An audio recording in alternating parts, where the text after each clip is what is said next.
Assalamualaikum warahmatullahi wabarakatuh. Hari ini kita akan melanjutkan bahasan kita tentang penulisan skripsi.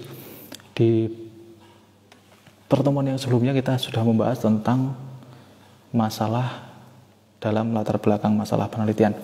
Kali ini kita akan berbicara tentang bagaimana menyusun pertanyaan yang baik dalam penulisan skripsi. Saya sangat sering bahkan bertanya kepada mahasiswa yang saya uji, kenapa Anda menanyakan pertanyaan ini kepada narasumber? Banyak yang menjawab, bahkan hampir semua menjawab, menurut saya begini. Jawaban menurut saya ini sebenarnya sudah selesai untuk menggambarkan bahwa sebenarnya pertanyaan itu tidak disusun menurut standar ilmiah yang benar. Semestinya sebuah pertanyaan dalam penelitian tidak disusun berdasarkan perasaan dari penulis skripsi, tidak ditulis berdasarkan saya pengen nulis ini kok, itu nggak bisa begitu. Kan semua keseluruhan dari penulisan skripsi itu hendaknya tidak berdasarkan perasaan, tidak karena saya ingin ini, saya ingin itu, tetapi harus ada landasan ilmiahnya. Misalkan ketika seseorang menulis skripsi tentang ketaatan beragama di daerah A, maka tidak boleh bertanya kepada narasumber, apakah warga di daerah sini sudah taat beragama? Tidak boleh. Kenapa tidak boleh? Karena apa yang dipikirkan oleh pewawancara alias peneliti dengan orang yang diwawancarai alias narasumber itu bisa berbeda dalam memaknai kata ketaatan. Sehingga ketika peneliti bertanya, apakah warga di sini taat beragama? Setiap orang bisa memberikan jawaban yang berbeda-beda menurut asumsi mereka masing-masing, menurut pemahaman mereka masing-masing. Maka pertanyaan semacam itu tidak boleh ditanyakan dalam sebuah penyusunan skripsi, dalam sebuah penelitian. Pertanyaan dalam penelitian itu harus berdasarkan teori dan harus memiliki parameter yang jelas sehingga dipahami oleh orang yang diwawancarai. Ambil contoh begini sebagai analogi agar lebih mudah dipahami. Kenapa pertanyaan apakah warga di sini taat beragama itu tidak boleh ditanyakan? Itu seperti ketika kita menanyakan apakah si A itu cantik atau jelek. Saya bisa saja menjawab. Ini misalnya di sini ada Via. Apakah Via itu cantik atau jelek? Saya bisa mengatakan si Via cantik menurut ukuran saya. Orang lain bisa mengatakan si Via itu jelek menurut ukuran dia. Orang yang lain mengatakan Via itu ya biasa-biasa saja karena dia mungkin sering bertemu dengan orang yang wajahnya setara dengan Via itu. Nah, inilah kenapa pertanyaan yang langsung mengarah pada judul letterlek gitu ya. Misalnya judulnya adalah ketaatan beragama di daerah A. Kemudian kita bertanya apakah warga di daerah A taat beragama? Itu tidak boleh karena tadi ukurannya tidak jelas. Sama halnya kita menanyakan apakah si A itu cantik atau jelek. Tidak ada ukurannya. Setiap orang bisa saja memberikan jawaban yang berbeda-beda karena pemahaman tentang cantik atau taat beragama tadi itu beda-beda. Maka apa yang harus dilakukan untuk menyusun pertanyaan yang baik dalam menulis sebuah skripsi? Satu, harus berdasarkan teori. Jadi tidak boleh sekali lagi saya ingin bertanya ini kok menurut saya pertanyaan ini cocok, itu tidak boleh, harus ada teorinya. Misalnya gini, ketaatan beragama, cari dulu teori tentang ketaatan beragama, kemudian dicari parameter orang disebut taat itu bagaimana, agar lebih mudah ya. Kembali ke contoh cantik tadi, apakah Via cantik atau tidak? Itu sulit untuk ditentukan. Kalau main rasa, menurut saya mungkin dia cantik, menurut yang lain mungkin dia tidak cantik. Tetapi ketika ada teorinya, misalnya teori tentang cantik, orang disebut cantik jika A, matanya lebar, alisnya tebal, bibirnya tipis, hidungnya mancung, telinganya segini, warna kulitnya begini, rambutnya begini. Maka kita bisa bertanya kepada narasumber, apakah si Via itu matanya lebar atau sipit? Tentu jawabannya akan lebih kompak antara satu orang yang diwawancarai, antara satu narasumber dengan narasumber yang lain.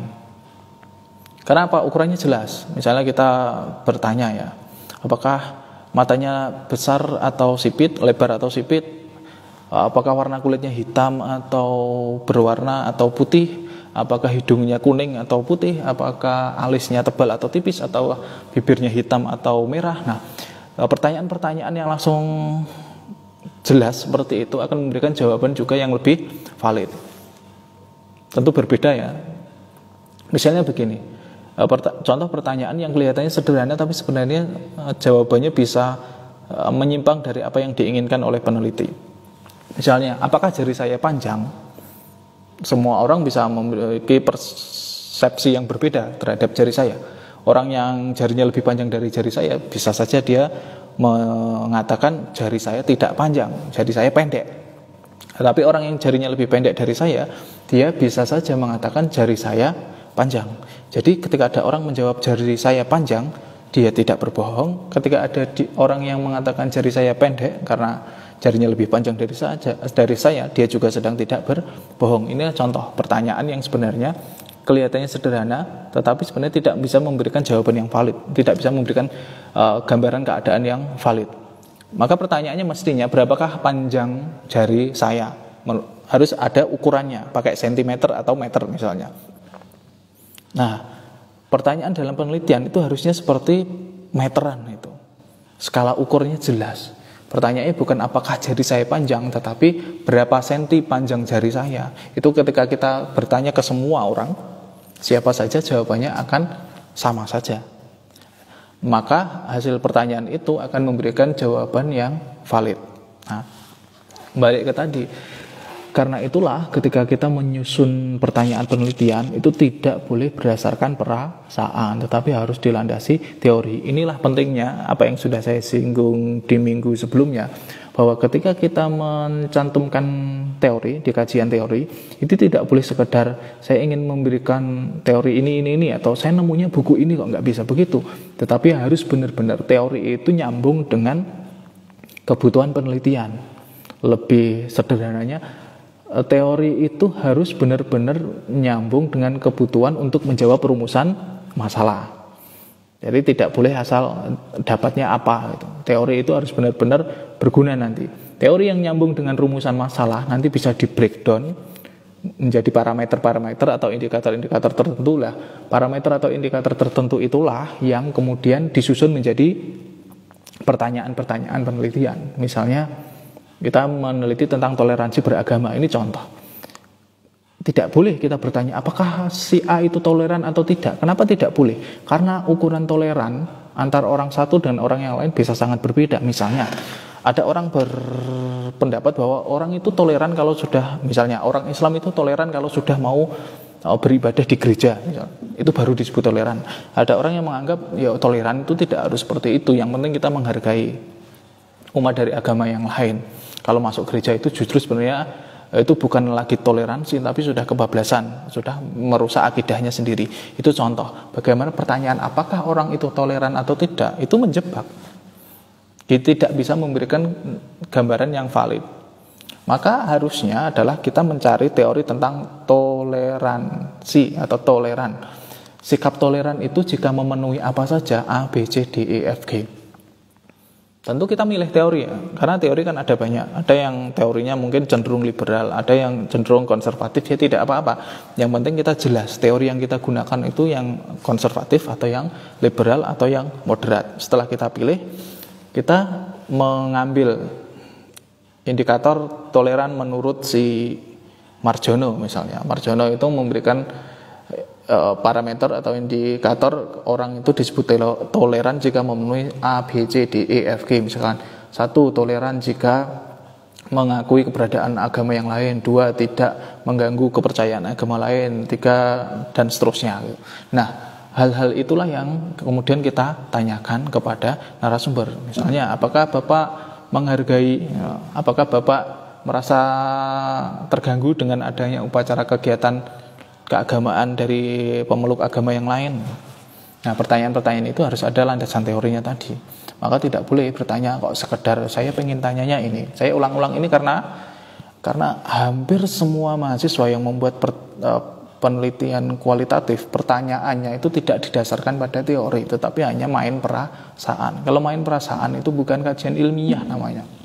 Jadi teori itu kajian ilmiah ya, bukan tempat untuk curhat. Jadi mesti ada landasan teorinya. Tidak boleh sekedar pengennya apa tadi ya.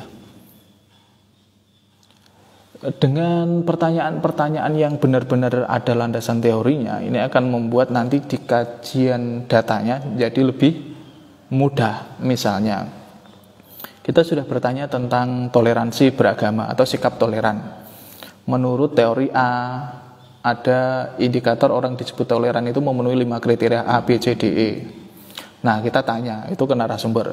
Setelah kita tanya ke narasumber, kita dapat data bahwa rata-rata narasumber itu hanya memenuhi dari 5 itu memenuhi 3. Maka kita nanti bisa kaji itu, ternyata rata-rata hanya memenuhi 3. 3 dari 5 itu berarti masih termasuk toleran atau tidak. Nah, baru kita bisa memberikan kesimpulan yang valid nanti.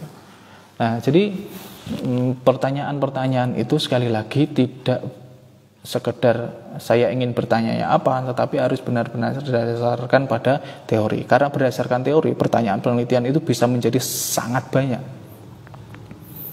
Misalkan kalau satu penulis yang kita rujuk itu memberikan 15 indikator, kita merujuk pada 3 atau 4 penulis. Nah, pertanyaan dalam penelitian kita itu bisa 50 sampai 100 penelitian.